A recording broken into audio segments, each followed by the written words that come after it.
Je suis bien content d'être avec vous aujourd'hui et d'amorcer là, la série de webinaires sur le milieu de la pomme de terre.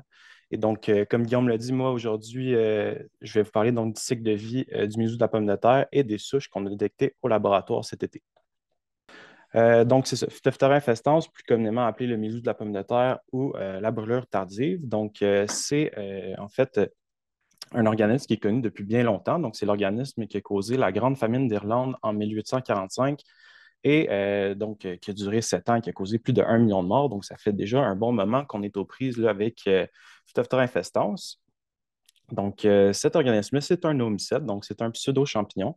C'est également un parasite obligatoire, ce qui veut dire qu'il a besoin d'être en présence de son plan hôte afin de compléter son cycle de vie. Donc, ne peut pas compléter son cycle de vie par lui-même. Et donc, qui sont ces deux autres principaux? Ben, je pense que je ne vous apprends rien, hein. C'est la pomme de terre et la tomate qui sont les principaux. Et il est également possible là, pour lui d'infecter d'autres solanacées, mais c'est quelque chose qui est un petit peu plus rare. Donc maintenant, si on se tourne vers les conditions là, qui vont favoriser le développement là, de la maladie, donc on le sait en fait, le Phytophthora infestans, c'est une maladie qui aime les températures, là, les conditions tempérées et humides. Donc c'est vraiment son optimum de développement. Là, la nuit va se situer entre 10 et 15 degrés Celsius et 15 et 20 degrés Celsius le jour. Ceci dit, ces intervalles-là, c'est certain que ce sont vraiment les intervalles qui sont optimales, mais c'est quand même possible pour le champignon là, d'effectuer sa sporulation à l'extérieur de ces intervalles-là, de sorte qu'on dit souvent que sa sporulation va être possible là, entre 3 et 26 degrés Celsius. Donc, c'est une maladie qui aime beaucoup l'eau, donc qui va vraiment se développer rapidement et agressivement lorsqu'on va avoir des taux d'humidité relative supérieurs à 90 et aime également énormément la pluie, donc lorsqu'on va avoir une longue humidité en surface des feuilles qui va rester là, pendant plusieurs heures. À l'inverse, c'est un champignon qui aime, pardonnez-moi, un homicide qui n'aime pas le temps sec et donc généralement va être détruit par le temps sec prolongé et lorsque les températures vont avoisiner 30 degrés Celsius. Donc, si maintenant on se lance là, dans le cycle de la maladie, donc je vous le présente, le voici.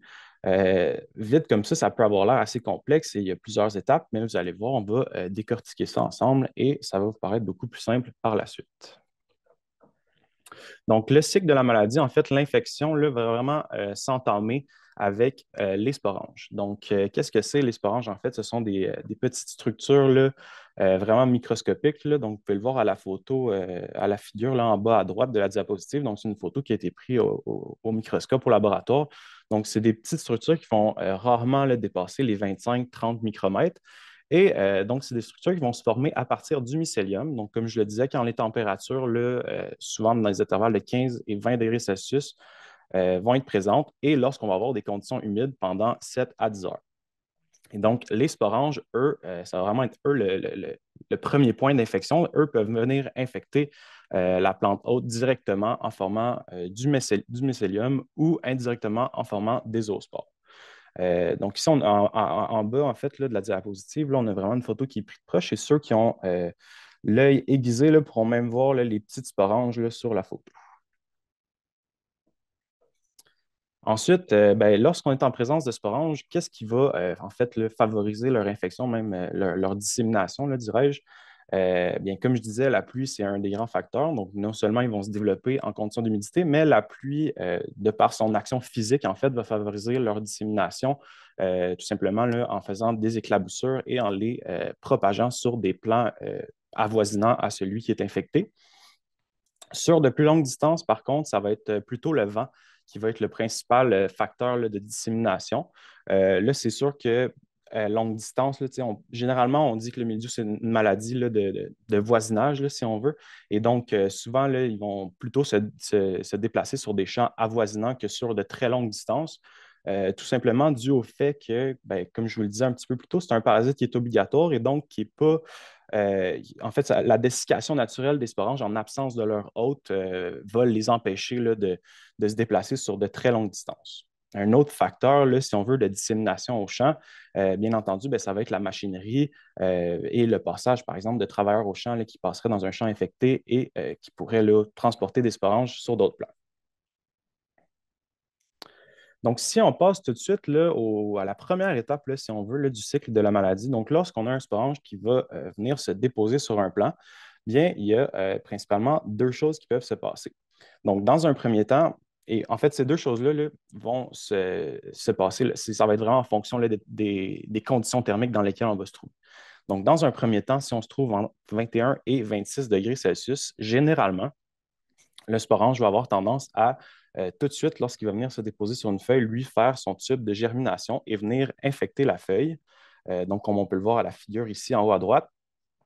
Et donc, va former une structure qui s'appelle un ostorium, cette structure-là va lui permettre en fait d'entrer dans les cellules végétales et vraiment venir siphonner leur contenu et de s'en alimenter là, pour développer son mycélium et vraiment causer un point d'infection.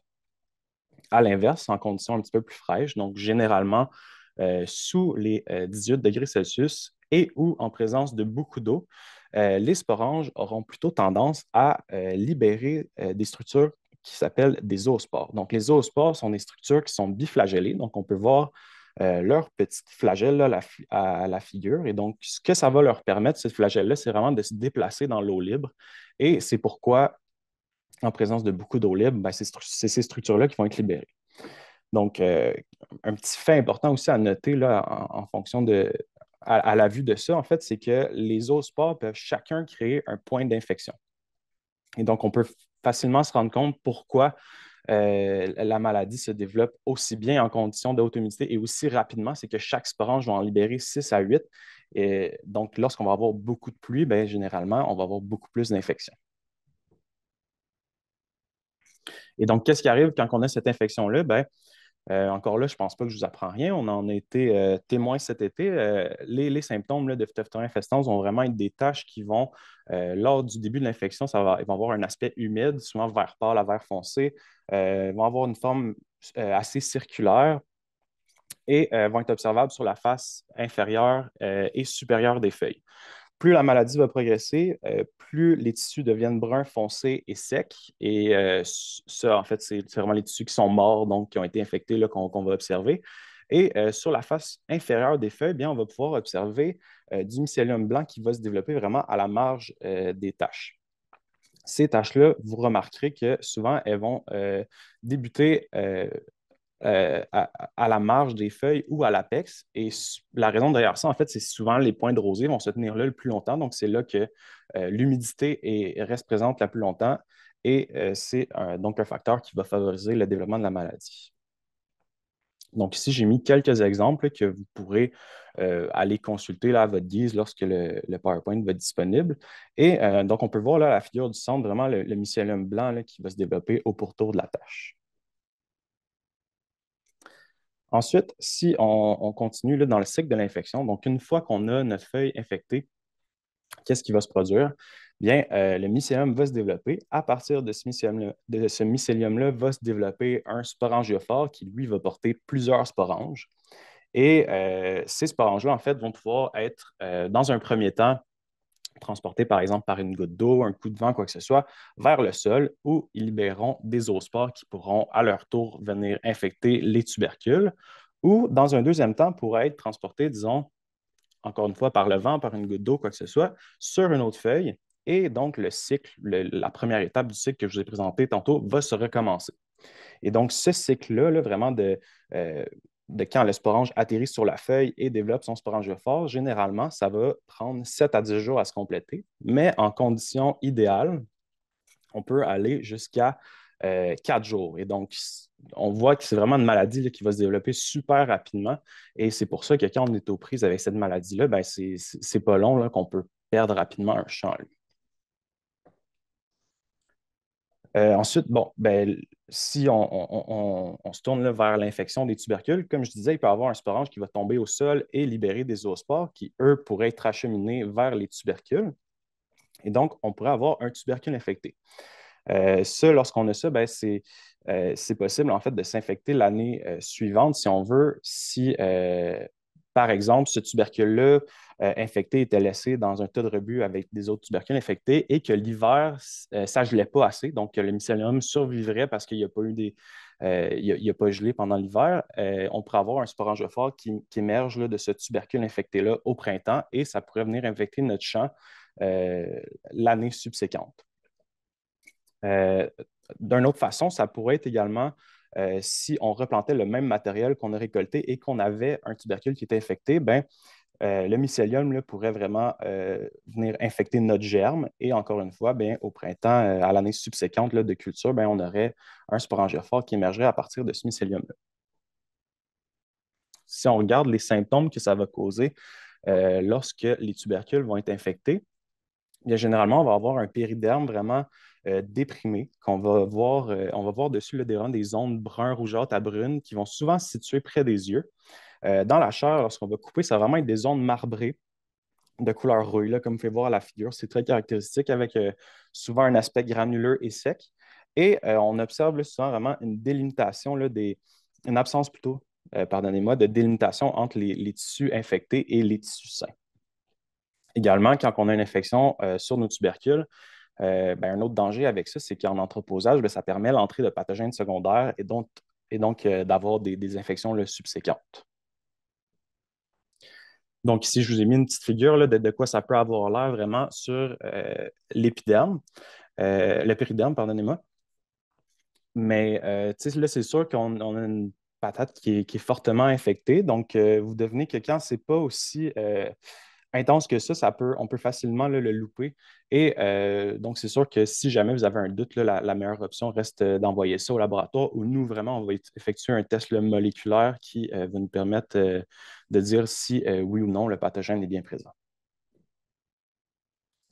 Maintenant, si on se tourne vers la portion du cycle qui parle de la reproduction sexuée, donc le Phytophthora infestans, c'est un homicide qu'on dit hétérotalique, donc je ne vous demande pas de retenir ce mot-là.